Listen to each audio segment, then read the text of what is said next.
Part 37 Mantan Kekasih. Mataku hampir saja lepas, karena terlalu lebar. Tubuhku diam, tak bisa bergerak. Serangan tiba-tiba seperti ini, siapa yang akan menduganya? Sial. Belum lagi jantungku yang seperti meledak. Pak Rahul tersenyum simpul sambil menarik tubuhnya menjauh. Dia berdeham, dan masih menatapku. Aku yang melihatnya hanya diam, merasa tidak bisa berkutik. Saya keluar sampai malam, kamu tidak perlu menunggu saya. Setelah mendengar apa yang Pak Rahul katakan, baru aku sadar. Aku mengerjapkan mata, dan mencoba membuka suara.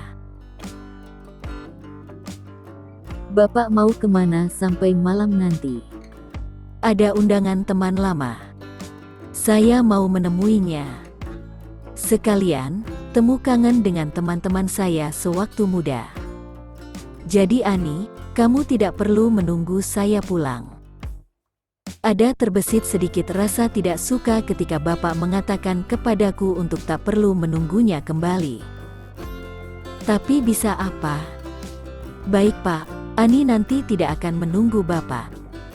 Setelah itu Bapak pergi entah kemana. Aku merasteris mas tanganku di depan pahai, sambil menghela napas. Rahul. Seorang pria sudah menunggu Pak Rahul di depan pintu resto. Pak Rahul, dia menarik senyum menawannya, sambil menjabat tangan. Yok, apa kabar kamu? Sudah lama kita tak bertemu rupanya. Bagaimana kabar Sinta? Sehat. Pria yang bernama Yoga itu terkekeh, tentu saja baik. Istriku juga alhamdulillah baik. Dia ikut menemaniku bertemu denganmu. Ayo. Kedua pria itu masuk ke dalam resto, dan menuju ke tempat duduk yang sudah di-booking sebelumnya. Selagi menunggu yang lainnya duduk lebih dulu, dan pesan saja makanan. Bil ada padaku, ujarnya sambil dengan nada bercanda. Kau ini, tidak berubah dari dulu Yok. Ujar Pak Rahul sambil menggeleng kepalanya pelan. Yoga adalah teman sewaktu beliau berada duduk di bangku sekolah. Pria itu begitu baik, dan sangat royal. Terlebih ketika Pak Rahul muda, yang tidak memiliki segalanya, Yoga bagaikan kantong Doraemon bagi beliau. Tak selang beberapa menit Pak Rahul duduk, seorang wanita datang. Dia mendekat, dan mengulurkan tangan, lalu menjabat tangan Yoga, dan tersenyum simpul. Ini Yuni. Serius. Wanita dengan panggilan Yuni itu mengerutkan kening. Iya, ada apa? Ada yang aneh dengan wajahku, Yok? Tidak, tidak. Aku hampir tidak percaya, Yuni kami sangat begitu cantik sekarang. Beda dengan sewaktu dulu, dekil dan urakan, ujar Yoga dengan nada candanya. Kamu bisa saja Yok. Namanya hidup, ya harus berputar. Berubah-ubah. Dan aku sudah menempati pada porsinya. Haha iya, duduklah, selagi menunggu yang lainnya. Yuni tersenyum dan menganggukkan kecil. Matanya bergeser pada pria yang duduk di sisi Yoga. Matanya memicing, loh, ternyata ada Rahul juga di sini. Pak Rahul langsung bangkit, dia mengulurkan tangan kepada wanita itu, dan memberikan senyum simpul. Apa kabar Yun? Baik Rahul, bagaimana kabarmu? Jawabnya dengan menjabat tangan Pak Rahul. Baik juga. Lalu Yuni duduk ikut bergabung kepada mereka. Pandangan wanita itu masih setia pada Pak Rahul yang berada tepat di depannya. Waktu sudah berlalu cukup lama. Baru kali ini aku melihatmu Rahul. Bagaimana tidak?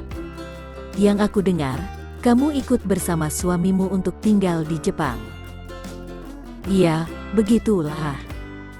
Yoga yang mendengar menyela sejenak. Tunggu, jadi pertemuan kalian pertama setelah dulu adalah hari ini? Wah, sangat di luar dugaan. Sudah lama sekali, Yun. Rahul. Bahkan aku ingat betul tragedi tangis-menangis sebelumnya, haha. Pak Rahul masih diam menatap wanita itu. Dia sendiri bingung, respon apa yang harus dia berikan kepada wanita itu? Sedikit canggung, terlebih Yuni adalah mantan kekasih Pak Rahul saat duduk di bangku sekolah.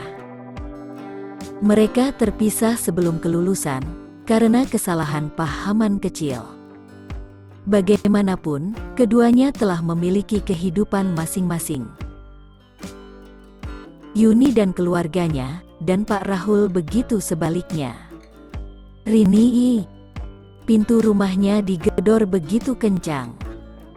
Rini yang baru saja mencuci piring, menatap ke arah pintu, mendengus kesal.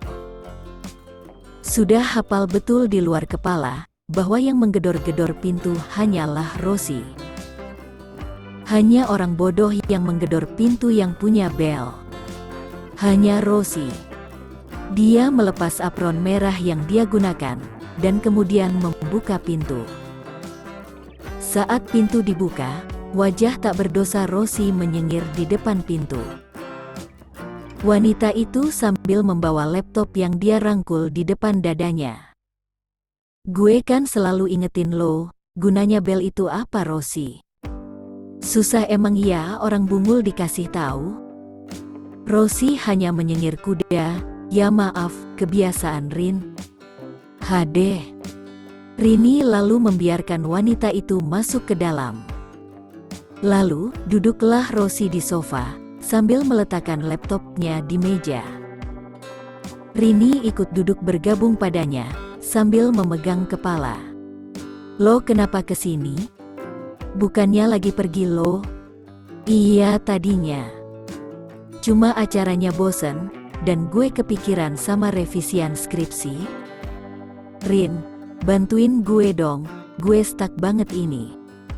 Makanya, udah gue bilang, lo gak usah banyak mikirin A sampai Z, pikirin tuh skripsi lo, biar cepet kelar. Iya gue pikirin. Tapi namanya mood gue gak ada buat ngerjain skripsi, gimana dong? Masa gue harus paksa otak munjil gue buat ngerjain hal sia-sia? Gak bakal nemu jalan ninjanya dong. Rosi selalu saja menemukan 1000 jawaban atas nasihat Rini. Makanya kenapa Rini sangat malas berdebat akan sia-sia. Yang ada mul asteris T berbusa tidak akan membuat Rosi sadar. Jengah yang ada. Terus-terusin aja jawab. Dinasehatin juga terus ngeles kayak bajai. Wahai Ibu Rini tersayang, percayalah ingatan munjil gue itu terikat oleh skripsi. Jadi, gue enggak pernah lepas tanggung jawab gue sebagai mahasiswi kok, tapi gue lebih jaga mental health gue sih, jadi enggak gue kerjain haha. Mental health? Jangan bilang nanti lo cerita ke Maya Omara juga nih.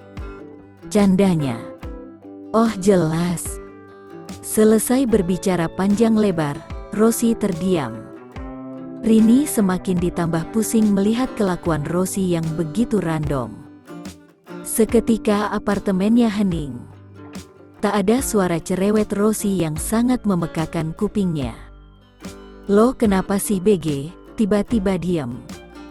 Enggak, gue kepikiran pas makan siang tadi. Kenapa Tante Nandra nyinggung Mbak Ani yang aneh-aneh enggak masuk akal ya Rin? Kening Rini mengerut, maksud lo yang mana? Gue lupa. Itu loh, yang bilang Mbak Ani sama Bapak. Aneh aja di gue. Untung Mbak Ani orangnya enggak di bawah hati. Tante Nandra aneh tiba-tiba. Random omongannya. Oh yang itu. Gue gak tahu sih, atas dasar apa dia bilang begitu. Gue gak bisa komentar juga karena klisenya. Gue enggak kenal Tante Nandra itu, gue cuma kenal Mbak Ani doang. Dan gue menyangkal juga kalau semua yang diomongin Tante itu. Logikanya, buat apa Mbak Ani macem-macem sama mertuanya sendiri? Kan aneh. Rosi mengangguk paham, iyalah aneh. Di dunia ini, wanita manapun bakal milih cowok muda cakep tajir. Ya Mas Jaka, kakak gue. Buat apa malah mau sama bangkotan udah tua kayak bapak gue? Kecuali tuh Tante Giriang, baru udah gue percayain. Sama. Mbak Ani itu polos baik dan tulus. Gak bakal macem-macem juga karena setahu gue Mbak Ani pun agamis. Nah, 100 buat lo. Rini melirik ke arah Rosi dan menadahkan tangannya. Mana 100 buat gue? Gue tunggu. Mata duitan an asteris. Udah tajir juga malakin bocil pengangguran. Set asteris banget. Rini terkekeh, menggelengkan kepalanya. Sementara Rosi memajukkan bibir dengan raut asamnya. Lanjut part 38.